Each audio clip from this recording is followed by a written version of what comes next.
Book 10. The Book of the Double Twilight. Canto 4.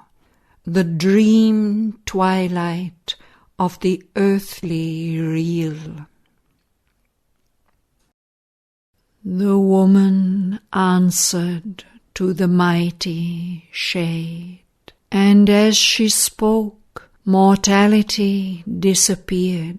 Her goddess self grew visible in her eyes.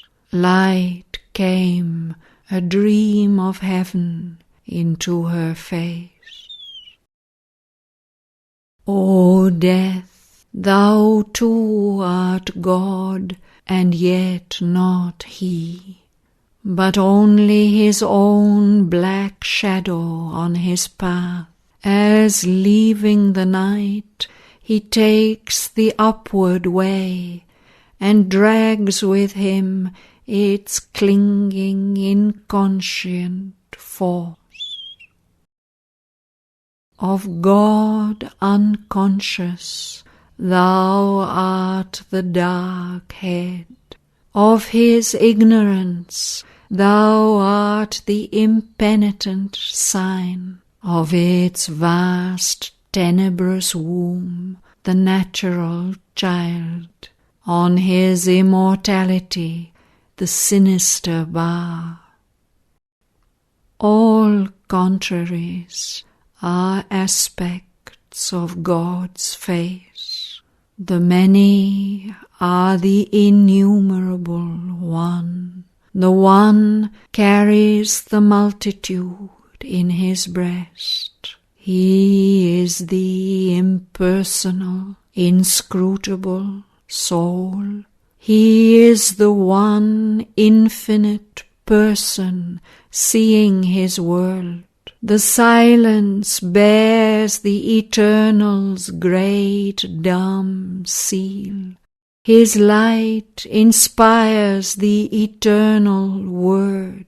He is the immobile's deep and deathless hush, its white and signless blank negating calm. Yet stands the Creator Self, the Almighty Lord, and watches his will done by the forms of gods, and the desire that goads half-conscious man, and the reluctant and unseeing night.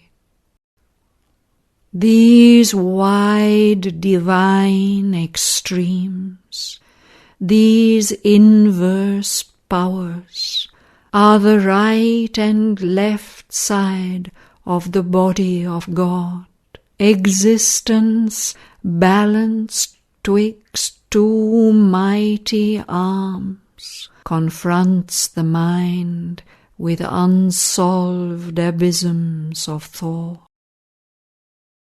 Darkness below, a fathomless light above.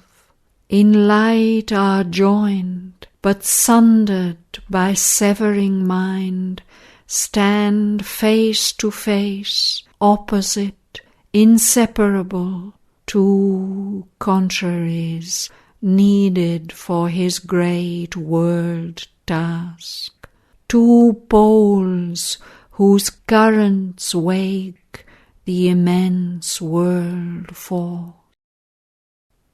In the stupendous secrecy of his self, above the world brooding with equal wings, he is both in one, beginningless, without end. Transcending both, he enters the Absolute. His being is a mystery beyond mind. His ways bewilder mortal ignorance. The finite, in its little sections parked, amazed, credits not God's audacity, who dares to be the unimagined all, and see and act as might one infinite. Against human reason this is his offence, being known to be forever unknowable, to be all and yet transcend the mystic whole, absolute, to lodge in a relative world of time, eternal and all-knowing, to suffer birth, omnipotent, to sport with chance and fate, spirit yet to be matter and the void, illimitable, beyond form or name, to dwell within a body, one and supreme, to be animal and human and divine. A still deep sea, he laughs in rolling waves. Universal, he is all, transcendent, none. To man's righteousness, this is his cosmic crime, almighty, beyond good and evil to dwell, leaving the good to their fate in a wicked world, and evil to reign in this enormous scene. All opposition seems, and strife and chance, an aimless labour with but scanty sense, to eyes that see a part and miss the whole.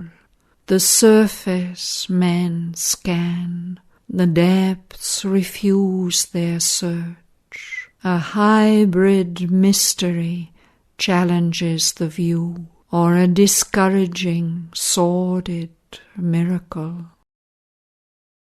Yet in the exact inconscience stark conceit, in the casual error of the world's ignorance, a plan, a hidden intelligence is glimpsed. There is a purpose in each stumble and fall. Nature's most careless lolling is a pose preparing some forward step, some deep result.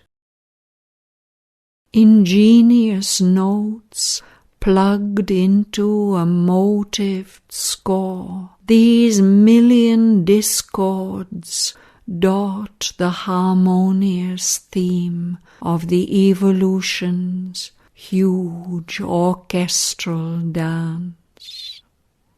A truth supreme has forced the world to be. It has wrapped itself in matter as in a shroud of death, a shroud of ignorance. It compelled the suns to burn through silent space, flame signs of its uncomprehended thought, in a wide brooding ether's formless muse. It made of knowledge a veiled and struggling light, of being a substance nescient, dense and dumb, of bliss the beauty of an insentient world. In finite things the conscious infinite dwells. Involved it sleeps in matter's helpless trance. It rules the world from its sleeping senseless void. Dreaming it throws out mind and heart and soul to labour crippled, bound on the hard earth. A broken whole, it works through scattered points. Its gleaming shards are wisdom's diamond thoughts. Its shadowy reflex, our ignorance. It starts from the mute mass in countless jets. It fashions a being out of brain and nerve, a sentient creature from its pleasures and pangs. A pack of feelings obscure, a dot of sense, survives a while, answering the shocks of life, then, crushed or its force spent, leaves the dead form, leaves the huge universe in which it lived, an insignificant, unconsidered guest. But the soul grows, concealed within its house. It gives to the body its strength and magnificence. It follows aims in an ignorant, aimless world. It lends significance to earth's meaningless life. A demigod animal came thinking man. He wallows in mud, yet heavenward soars in thought. He plays and ponders, laughs and weeps and dreams, satisfies his little longings like the beast. He pores upon life's book with student eyes. Out of this tangle of intellect and sense, out of the narrow scope of finite thought, at last he wakes into spiritual mind. A high liberty begins, and luminous room. He glimpses eternity, touches the infinite. He meets the gods in great and sudden hours. He feels the universe as his larger self, makes space and time his opportunity to join the heights and depths of being in light. In the heart's cave speaks secretly with God. But these are touches and high moments lived. Fragments of truth supreme have lit his soul, reflections of the sun in waters still.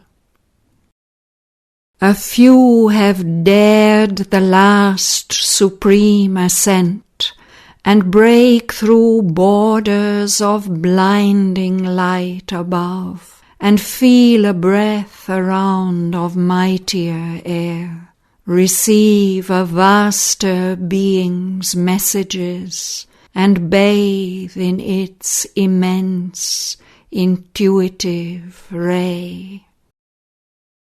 On summit mind are radiant altitudes, exposed to the luster of infinity, outskirts and dependencies of the house of truth, upraised estates of mind and measureless. There man can visit, but there he cannot live. A cosmic thought spreads out its vastitudes. Its smallest parts are here philosophies challenging with their detailed immensity, each figuring an omniscient scheme of things. but higher still can climb the ascending light. There are vasts of vision and eternal suns, oceans of an immortal luminousness, flame hills assaulting heaven with their peaks. There dwelling, all becomes a blaze of sight. A burning head of vision leads the mind. Thought trails behind it its long comet tail. The heart glows, an illuminate and seer, and sense is kindled into identity. A highest flight climbs to a deepest view in a wide opening of its native sky. Intuition's lightnings range in a bright pack, hunting all hidden truths out of their lairs.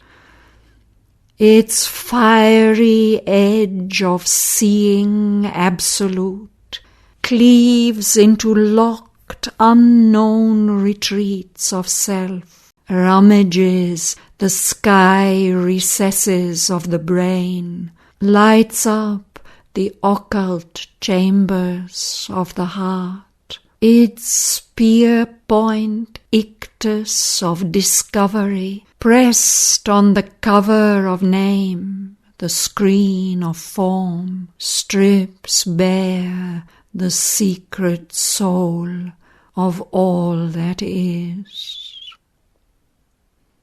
Thought there has revelation's sun-bright eyes. The word, a mighty and inspiring voice, enters truth's inmost cabin of privacy and tears away the veil from God and life.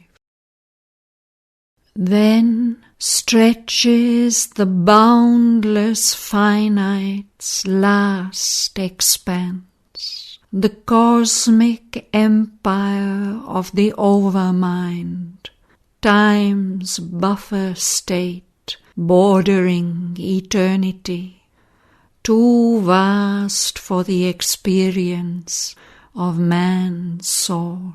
All here gathers beneath one golden sky. The powers that build the cosmos station take in its house of infinite possibility. Each god from there builds his own nature's world. Ideas are phalanxed like a group of suns, each marshalling his company of rays. Thought crowds in masses, seized by one regard. All time is one body, space a single look. There is the Godhead's universal gaze, and there the boundaries of immortal mind. The line that parts and joins the hemispheres closes in on the labor of the gods, fencing eternity from the toil of time.